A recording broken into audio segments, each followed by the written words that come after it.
welcome to Ghana Christian International High School. I'll urge you all to like and subscribe to Wasi History TV. Thank you. Love you all.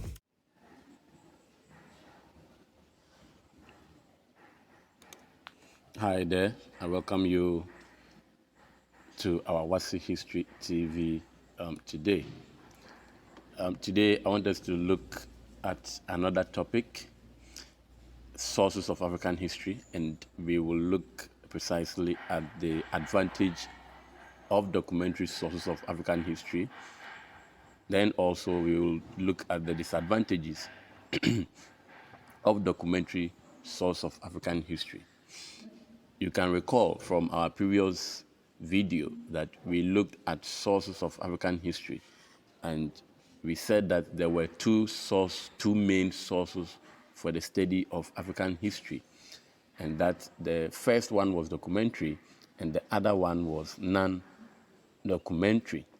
We looked at the nature of documentary sources of African history, and then we made mention of some examples, or we learned about some examples of documentary sources of African history. And so in this video, we are going to look at the advantages or the disadvantages of using the documentary sources in the reconstruction of African history. So let's look at our lesson objectives for today. So the first lesson objectives for today is that by the end of this lesson, you should be able to discuss the advantages of documentary sources of history. So if you want to use documentary sources to reconstruct or to write the African history, what are some of the advantages and the disadvantages? Again, you should be able to discuss the advantages and the disadvantages of documentary source of African history.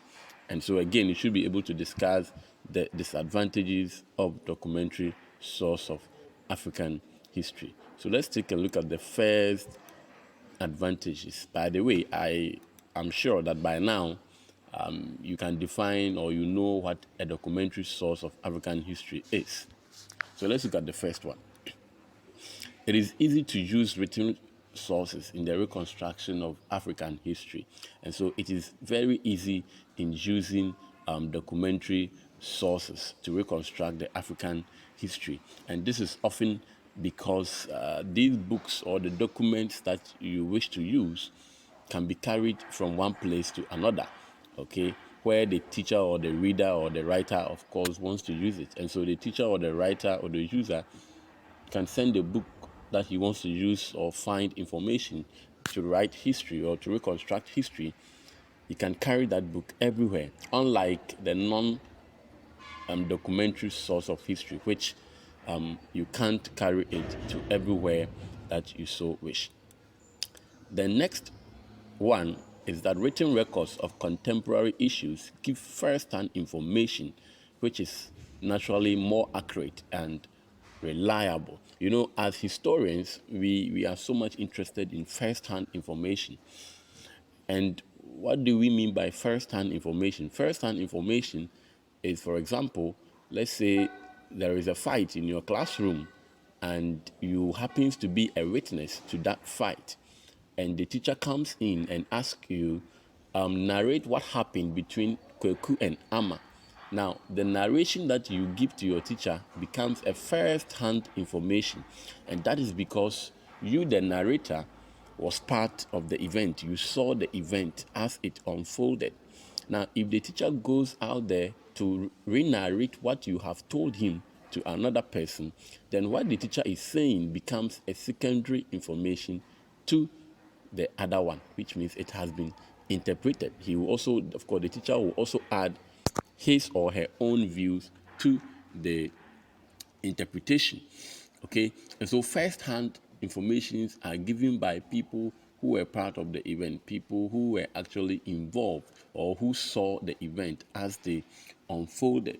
All right, and that is what we mean by first-hand information. And historians are particularly interested in that. And so, for example, minutes of meetings gives exact date and accurate date, and the time that the meeting was held. Also, diaries are also recorded on the spot, all right, as the event occurs. Then the person writes it. So, if you are a historian and you want to write a biography of somebody, when you get the diary of that person, you realize that it becomes very easier because all the information you are reading is coming directly from the person. So the information becomes a first-hand information, and this helped historians to know the exact date. For instance, the Asante fought the British because the wars were documented, and so some of the missionaries, when they came here, what they do was that very often they record in their diaries the various wars that occurred between both the Asantes and the British, and some of them will record the exact date, exact time, what happened in the war. And so, if you're a historian and you go for such books, you realize that the information you are getting is accurate, it is on point, and because it is in a written form. And that is why we are saying that written documentary gives a first-hand information, unlike the unwritten documentary. Good. Let's look at the next importance. The next importance is that written sources are more effective means or method of keeping records of past events, and so dates and other events. When events are written down, when history is documented, it is the best way, it is the effective way of keeping records of past events, because these records are kept for the next generation to come. If they are not written there, what happens is that it becomes very difficult for the next generation to get access to whatever that happened with their ancestors. Okay, and so written history is an effective way of keeping records, and so through written documentary, effective way dates and records are kept more effectively. Let's look at the next one. Written sources, again, another importance or merit or strength is that it promote research work. Written history or sources of history promote research work.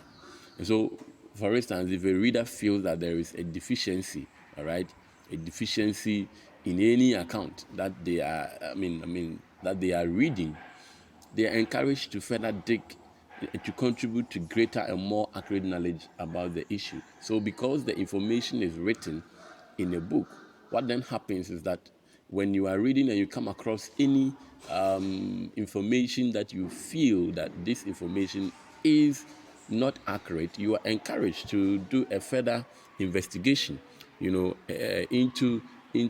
the whole event and come out with that accurate information that you feel that such gaps, you fill the gaps that had been left by the other party.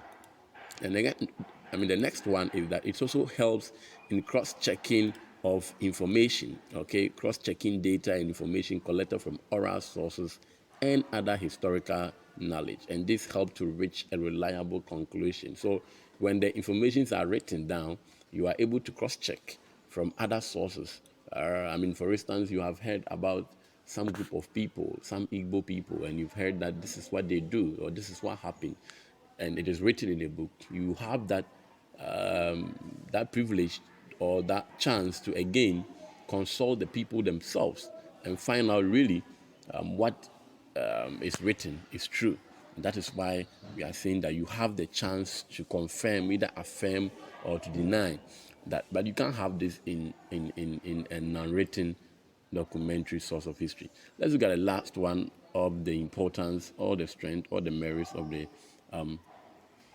sources of African history. The last one is that documents provide more detailed information than oral sources, okay, especially dates and illustrative, pictures. Sometimes these oral, the oral sources, most of them, they forget dates. For instance, even sometimes if you are asked, when were you born? At times it's difficult for you to even know when you were born. So people generally, do forget dates and other stuffs in oral history or in oral sources. But when events are documented, we realize that they become detailed. The dates, and some even go to the extra mile of adding pictures and other things, which you will not get from the non-documentary sources of history, which we shall further look at. Good. So let's look at the disadvantages or the limitations. So now we are done with the advantages, and let's focus our mind on the limitations and weakness. And mind you, disadvantage, limitations, and weakness are all the same. All right, they are all the same. Now we are saying that written sources can be destroyed by termite, rodent, fire, flood, earthquake, and what? Humidity. Okay. Now, because the events are written in a document, what then happens is that it can be destroyed by any of these factors. And once they are destroyed, the information or the message, is destroyed. You understand? But if it is kept orally, I don't think that these things can destroy them. I don't think termites can take any information from anybody's mind. You understand? So that is one disadvantages of written or documentary source of African history. Again, another major limitation of written source of history is that they may, contain bias and distortions, and this is one of the major disadvantage of written sources. And very often, when people are writing about some event, they are forced to add in their own personal prejudice or personal experience that they've had with such a person. And so, for instance, if you ask an opposition leader to write the achievement of the government in power, I am not sure that you will find that opposition leader writing good things about that government in power. You realize that they only focus their attention on the negativity in that government, and because they have an agenda, because they have a personal prejudice, personal feeling towards that. And that is a bad history. You can recall, we learn about good history and a bad history. So most of the things we read in books, especially things written by Africans, things written by Europeans about Africans are mostly, they mostly contain bias and all of that. Okay, they mostly contain biased stories and all of that. They are so biased so many times. Let's look at the next one. And I think we have an example here where it says that some European historians state that slavery was good for Africa. Yeah, because they were the ones who were engaged in it, and so sometimes they want to be, biased instead. But there is nothing good about slavery. Slavery actually is evil, and you can't defend slavery in any way or in anyhow. But they would argue out. They would give you cogent argument that, oh, it's true, it's good for Africa and all of that. But hey, that is not true. Written sources may also contain false information. Yes, people take information, of course, written down as fact without cross-checking. Not all information in books should be taken as the historical truth. There are some things in books which are not true. It is not anything that is in books that are true. Not everything that you read from books are true, so you should be careful about that. Somebody can write false information out there. Let's look at the next one. Of course, written materials are also expensive. So they are also expensive in the sense that you need paper, you need pen, you need book, you need diaries to put all these informations down. And very often, they are very, very, very, very expensive. All right, let's look at the next one. Written materials are also difficult to get. Yes, sometimes it's very, very difficult to get. They are very scanty. They are very scarce in Africa due to the late introduction of writing. There are so many of our towns that we never documented, or there is no documented history about such towns, many of our towns. And so if you want to get information about such towns, it becomes very difficult because the information you acquire are very, very, very scanty. They are very, very scanty. And the next one, many Africans also cannot read nor write. And so if you want to use African history, if you want to use documentary sources to reconstruct African history, it becomes very, very difficult because a lot of them can't read and write, and hence it will be very difficult for you to find some of them. Good. So we bring our discussion to an end. This is some try work for you. Try your hands on them and get back to me. My number is 05420 83047. 05420 Let's have a chit chat and have a nice day. Thank you very much for your time. Bye bye. What's the History TV? First among equal.